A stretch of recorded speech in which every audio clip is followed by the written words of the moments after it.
Azərbaycan ordusu 2022-ci il 3 avqust tarixində qisas əməliyyatını həyata keçirmişdir. Buna səbəb isə Rusiya Federasiyası sülh məramlı kontingentinin müvəqqəti yerləşdiyi Azərbaycan ərazisində qeyri-qanuni erməni silahlı dəstələrinin üzvləri 10 noyabr tarixində 2020-ci il tarixdə bəyanatın müddəalarını kobud sürətdə pozaraq Azərbaycan ordusunun bölmələrinə qarşı terror təxribat əməli törətmişdi. Bu terror təxribat əməli nəticəsində hərbi qulluqçumuz Anar Kazımov şəhid olmuşdur.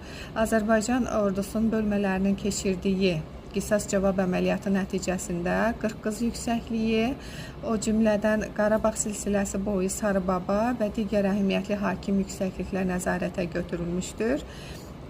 Nəticədə qanunsuz erməni silahlılarının canlı qüvvəsi məhv edilib və yaralanıb, həmçinin çoxlu sayda döyüş sursatları məhv olunmuşdur.